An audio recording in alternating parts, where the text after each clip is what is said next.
Hello, I'm Glen Sanderson, leader of the County Council. Every year we have to begin a budget process, which is never easy and it takes a lot of time. And this year we've got, because of COVID, an even more difficult budget to try and deal with. So the costs have been greater and income has been lower, and that hasn't helped us balance the books this year. Of course, COVID has had an impact on the council's budget, but the budget document doesn't back up the claim that this budget is in response to that. And remember, Tory ministers said councils would be given what they needed. Don't let them hide behind COVID as they swing the axe. And COVID's been hard on all of us, on ourselves, on our families, on our businesses, and that's affected the County Council also. Despite all of that, we have continued to provide all our frontline services. The Tories have been in power for 10 years now, and in that time, £48 million has been stripped from Northumberland's budget. Council workers are worse off than they were in 2010. And local people have seen services decimated, and all the while, council tax has risen. The COVID pandemic has affected all of us, and we've all become more reliant on key workers such as council staff. A budget of staff efficiencies is a slap in the face for those we stood and clapped for.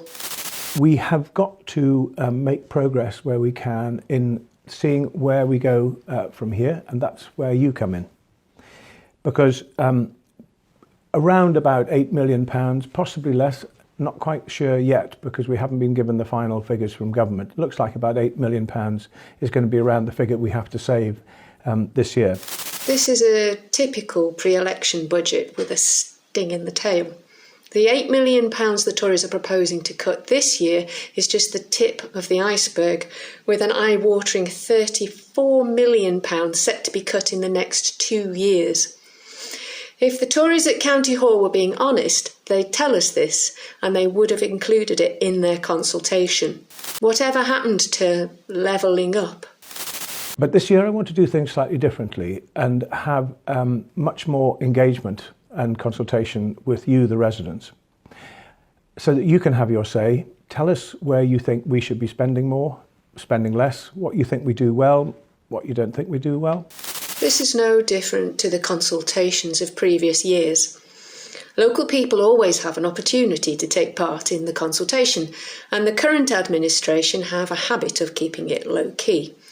We shouldn't be asked to let them off the hook by ranking services.